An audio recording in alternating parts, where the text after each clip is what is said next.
Okay, so the 3 values I picked based on my research during this year was music, love, and creativity.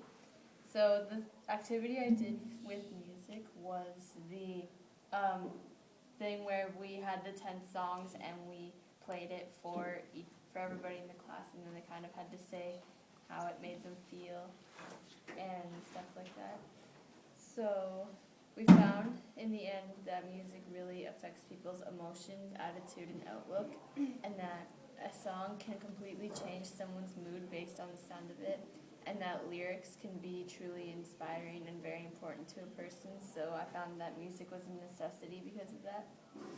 And then through my work with To Write Love on Her Arms, so like my work on the street team and the Love Cafe, I found that not only like why love is important, but kind of what it is. So I found that love can really expand beyond family and friends and a significant other. Like you can have love for people you don't really know.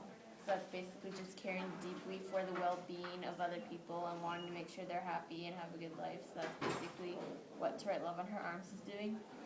I also found that like everyone needs to feel loved, because without it a lot of people feel alone, and that's how people find themselves being depressed and like feeling like there's no hope for them, is when they feel like lonely. So everybody needs to know that there's always someone there for them, whether they know them personally or they're like a country away supporting them. And then me and Ben also were attempting to do the Hit Record project, and we filmed a few people for that to figure out what creativity was. But we found we didn't learn much because way too many people went with a quote, and he actually lost all of the videos when his MacBook crashed and kind of opened up and the hard drive stopped working. But we did manage to pick up on a few key points that came up a lot, and that was that creativity is self-expression, and it makes life more interesting, and it helps to bring forth change and originality, and creativity is who we are as people, and it can help change lives. Yeah. Okay. Does anyone want to comment on anything? I thought it was interesting that music was one of your values. I've never heard that as a value before, so I thought that was kind of cool. And I like your reasoning for it. Like I agree with that. I've never really thought of it like that before. But thank you. Okay. Anything, Shannon? Your eye looks really big on this. Awesome. That's fantastic. How does my nose look? Okay, who's next? We're at 3 minutes. I'll go next. Cool. So, I don't know. At this point, what I think my values are friendship and trust. I don't know. I think, I kind of feel like my values might change. Like, I don't know. I'm not positive on that yet. That's just my idea right now. I don't know. And I've really learned, like what I feel like I've learned about myself is I'm not really living authentically right now, and I feel like I've been reading about vulnerability a lot, and I feel like I need to embrace my vulnerabilities more to live a more authentic life. So that's one major thing that I've learned and that I'm going to try to do.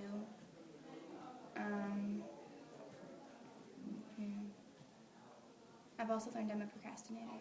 I don't know. How'd you learn that? I have a lot to do this weekend. So with your values, how did you, why did you pick those? Friendship, I don't know. I just feel like my friends are important to me, and I don't know what I'd do without them. Like, it's just, I don't know. And trust, it's just important because I feel like friendship, you need trust, and that's a major component of that, because if you can't trust your friend, then, I mean, you're not, I don't know, it's not really a true friend in my opinion. I think you have to trust them, so. I agree 100% with what you've said. I can agree based on life experiences, Yeah. 100% of what you said. Okay, Shannon, I guess you're next, darling. I can't see past all that hair. Do you want me to move back so your head doesn't look so big? I would appreciate it. There you go. That's a good look. Maybe a little big head.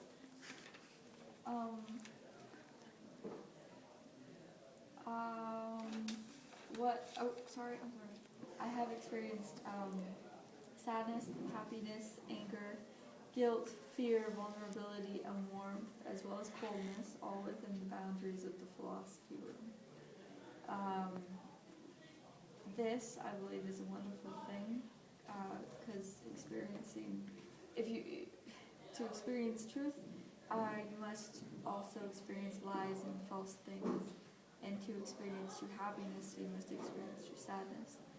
To experience true calm, you must be able to first experience true chaos, or likewise. I don't know how I will know whether my emotions are true or not until I experience all of them. And then how will I know that I have experienced all? Still, this has become my goal, my life's pursuit, to feel everything: freedom, oppression, selfishness, selflessness. Only when I understand myself will I be able to understand my fellow humans. This is what I have learned in philosophy class. I think that's really interesting because I never really thought about how many emotions you can feel just by taking this class. I think that's good, like how many you felt. I think that's good that you've managed to feel all that. Thank you. The circles help. We just read your bit. last line again. This is what I have learned in philosophy class. Before that. Okay. I was saying, probably before, I'm sorry. Only when I understand myself will I be able to understand my fellow humans. I like that. Yeah, that's good. That's really good. We're not really giving critical feedback here. Well, there's What's made you nothing realize that? I think because I realized, I thought I, knew myself, but... Like, what? I'm just trying to think if that's... How about this? Do emotions define you What do you mean? as a person? My emotions? Yes.